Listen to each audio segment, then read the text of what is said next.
За, guys. Арай өөр харагдаж чадчихна уу? Анзаарч байна уу? Камер солигдсон. Арай нэг тийм нэг чанар үнэртэж байна уу? Нэг. Нэг тийм нэг чанар үнэртэж байгаа сте. Арай гайг болж юу? Арай нэг арай нэг 2023 оны YouTube шиг болж байна камеранд хөрөнгө оруулсан. Тэгээ таад яг энэ ирчээрээ guys. Яг энэ ирчээрээ гоё наастай хамтарч байгаа спонсоруудыг гоё дэмжиж байгаараа заяа. Таад мэдж байгаа. Би бол спонсор хамтарч ажиллах байгууллагуудад аль болохоор нэлээд шүүлтүүртэй ханддаг. Тэгээд нэг наастай хамтарч байгаа байгууллагуудын бүтээгдэхүүн үйлчлэгнүүдийн гоё ингээд яг энэ ирчээрээ гоё аваад байвал тэгэл цаашдаа ингээд юмар сайжруулаад бөөнөрөө хөгжөөл бөөнөрөө зүгээр дээшээ түшин ахаал явна заяа. Энэ ирчээрээ сайн лайктаар хамтарч ажиллаж байгаа байгууллагуудыг сайн дэмж, бичлэгүүдийг сайн дарваатлан дуустал нь үзээд бөөнөрөө дэлхийг эзлэнэ. Окей? Яна мартах шахсан байна. Спонсор гиснээс удахгүй Валентины баяр болох гэж байгаа юм биш үү, guys? Хэрвээ таны хос эсвэл краш чинь над шиг алс хоолын нутагт амьдардаг бол Line application-ыг ашиглаад үргэлж холбоотой байж харилцаагаа бэхжүүлээрэй. Дэлхийн аль ч өнцгөөс Монгол дугаараар заавал нөгөө хүнээ Messenger, Instagram-д social орохыг хүлээхгүйгээр шууд залгах боломжийг олгож байгаа Line application. Одоо би чинь дийлэх үед social-ийнхоо мессенжүүдэд чатуудаа юу нь бол анзаардаггүй. Дааж над руу залгах найз охин байхгүй.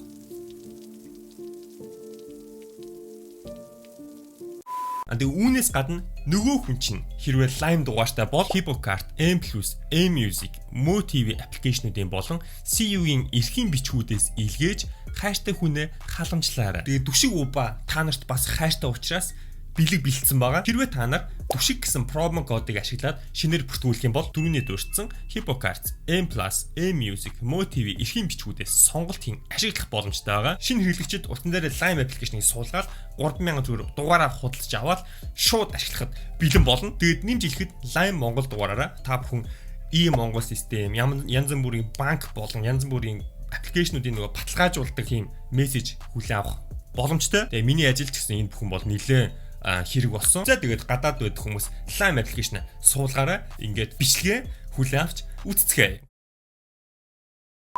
Тэгэхээр өнөөдрийн бичлэгээр юуны талаар ярилцах вэ гэхээр бид анхны сони юм ярьж байгаа заа.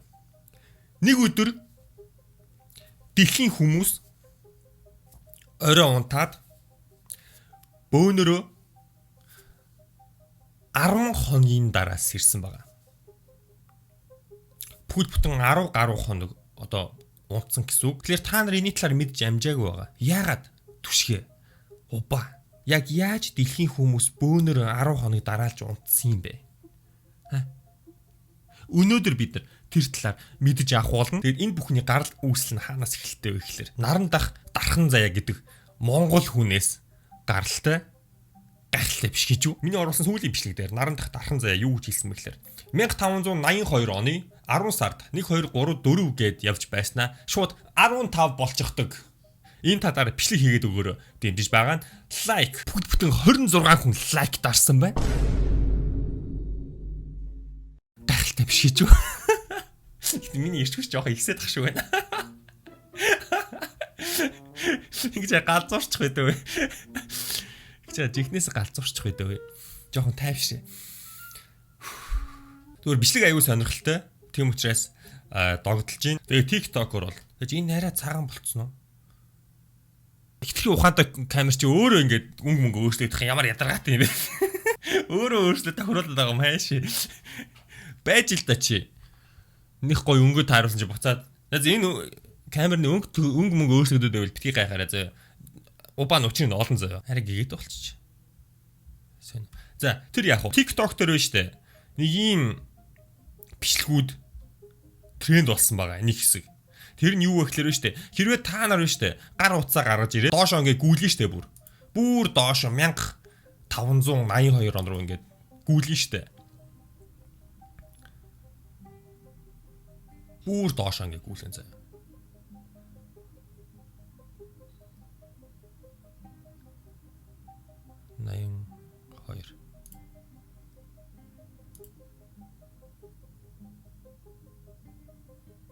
Пад 1582 руу гүйлгээд та хэд календараа харах юм бол 10 сарын 4-өөс 15-ны хооронд 10 хоног алга болцсон байгаа. Өөрөөр хэлбэл юу гэсэн үг гэхээр хэрвээ та нар тухайн үед байсан бол 4-ний шөнө унтаад шууд 15-ны өглөөс ирсэн гэсэн үг. Бөөнөрөө нэгэн зэрэг. За.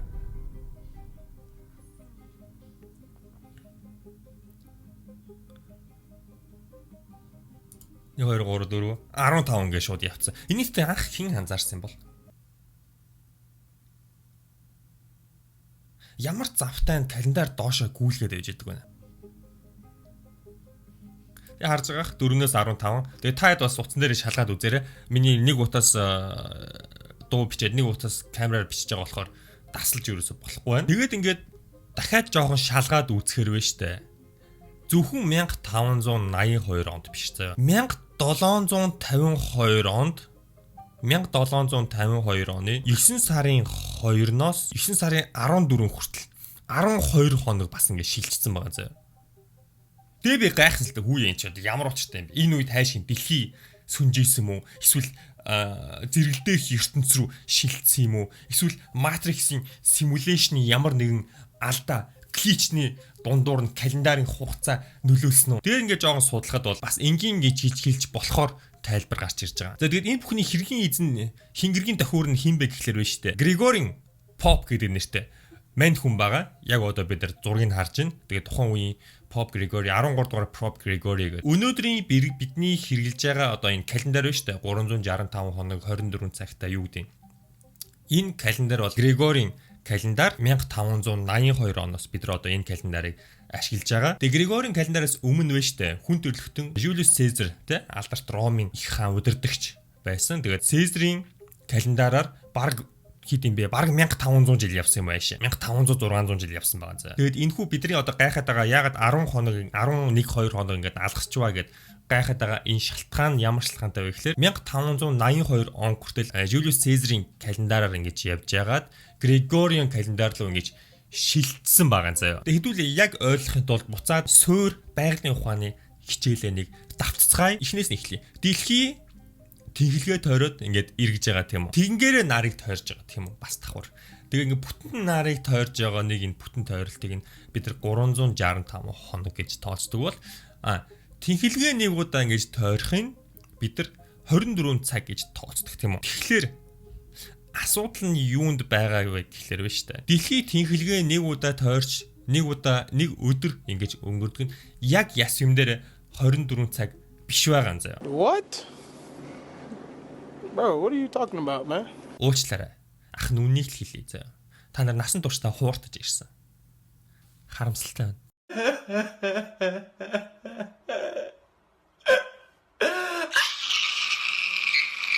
Тэгээ 24 цаг биш тэр нь болохоор хэд вэ гэхээр 23 цаг 56 минут 4 секунд байгаа тийм үү. Тэгээд ингээд эхлээд бодно тийм үү. Хүүе эн чинь яах вэ? 2.4 минут тийм 23 цаг 56 минут гэж ярих зүгээр 24 цаг гэд ярих 4 минут ялгаа юу байна? Түшгээ зүгээр 24 цагаар л явъя. Ягаад толгой эргүүлээд байгаа юм гэж магадгүй. Тэр нэг асуудал гарч ирж байгаа юм зөө. Өдрийн яах вэ? 4 минут ботоор гайгүй тийм үү. Тэгээд өдрийн 4 минутыг бид нар шууд ингээ 24 цаг гэж яриад өдрийн 4 минутыг бид нар алдаад нь гэсэн үг шүү дээ нэг ёсондоо. Тэгэхээр жилийн хэд болох уу? Таад боддоо. 100 жилийн дотор хэд болох уу? Тэгвэл 1000 жилийн дотор хэд болох уу?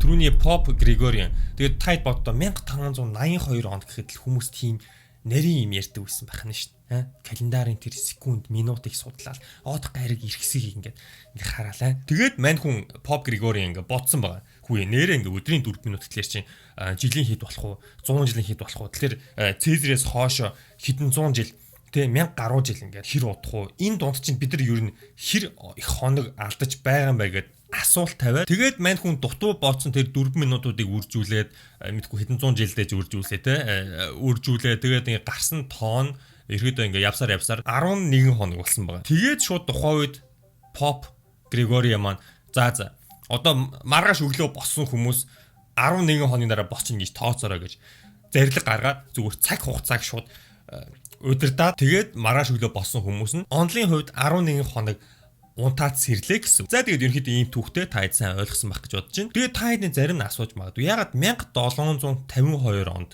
энэ 9 сарын 2 ноц 9 сарын 14 бас байгаа юм бэ гэх тээ. Тэгээд энэ болохоор ямар учиртай вэ гэхээр та хэд анзаарсан бол би Английн цаг дээр тавьсан.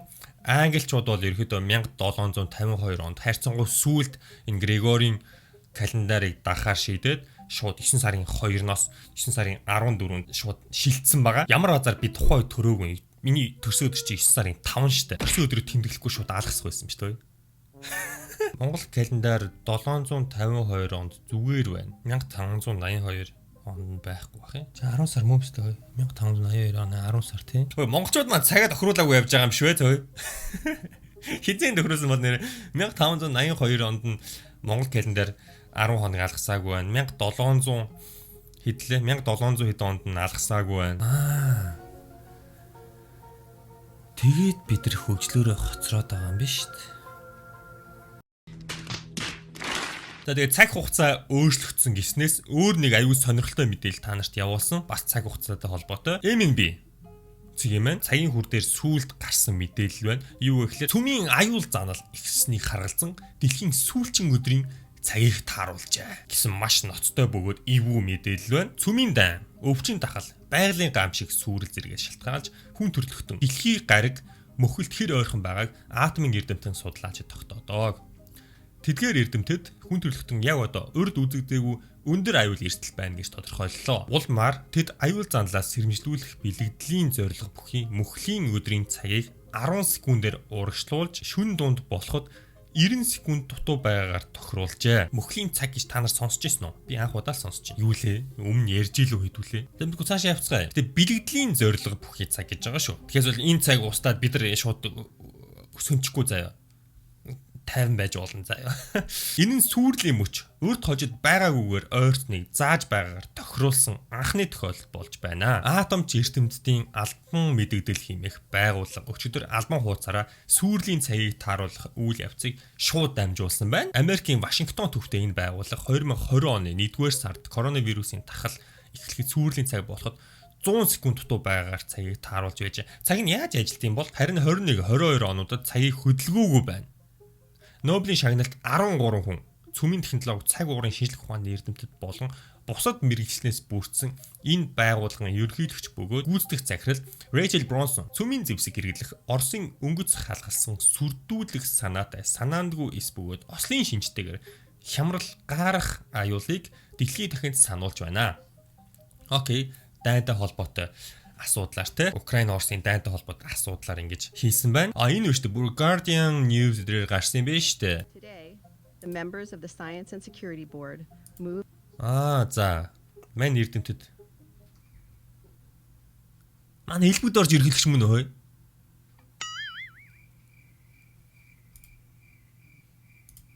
Ямар адилхан юм бэ? Манай X ерхийлэгч маань хөөе цөмийн эрдэмтэд болцсон дахиж явна хөөе энэ дээ. forward. Large dangers in the midnight. Risks increasing. Мөн үү?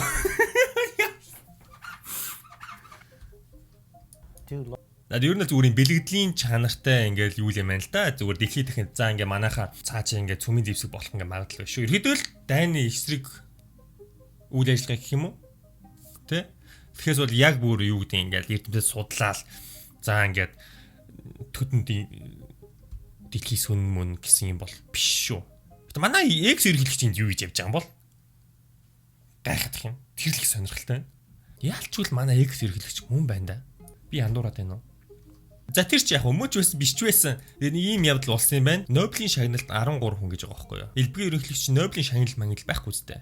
Энэ бол асар аимшигтай эрсдэл мөн гэж мэдэгджээ. Хүйтэн дайны үед цөмийн аюулыг төсөөлөх сэтлэр 1947 онд анх бий болгосон энэ хүүт цагийг тохируулахдаа эрдэмтэд энэ жил биологийн зэвсэг уур амьсгалыг өөрчлөх дашаа мэдээллийн эрсдлүүдийг мөн харгалжээ. Ер нь бол юу юм байна л да. Тухайн үед болж байгаа ноцтой зүйлс юу болж байна те тэрийг харж байгаа л ер нь хүмүүст ингэ сануулга өгөх зорилготой бэлгэдлийн чанартай эрдэмтдийн бүлэг юм байна. Украины дайн болгоомжлог төрүүлэх нэн төрүүний үндэслэл болж байгааг дурдсан эрдэмтэд Запорожийн агарын цахилгаан станцын ойр орчим дахь байлдааны ажиллагааг голчилж бүх зүйл хяналтаас гарч болзошгүйг харуулж байна. Мөн хятад улс цөмийн нөөц чадвараа өсгөж байгааг эрдэмтэд онцгой төгшөр төрүүлж байгаагаар мэдгдлээ.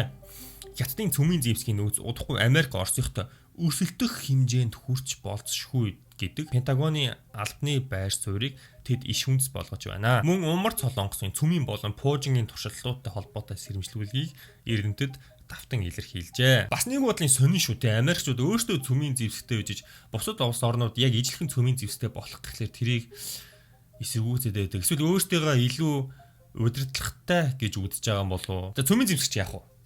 Ярил Америк яриа болно. За ийм сонирхолтой үйл явдал болсон байна. 1 сарын 25-нд болсон үйл явдал. Тэгээ та нэлээд олон хүмүүс над руу энэ юуг нийтлэг явуулсан. Цаг хугацааны өөрчлөлтийн талаар ярьж байгаа учраас бас ингэж ийм талаар ярилцъя гэж бодсон.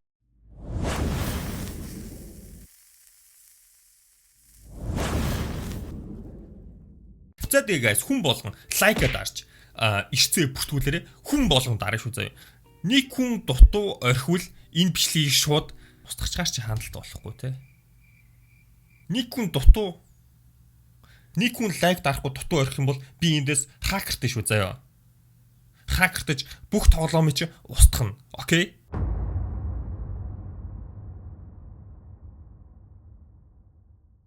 За тэгээ subscribe хийгээгүй бол доор улаанаар subscribe гэсэн юм байгаа. Одоо хүртэл subscribe хийхгүй юу хийж явж байгаа. Тэгээд дараа имжлэгээр уулзлаа. Түр баяртай guys. Жаахан далчганчлаа. Гэхдээ яах вэ?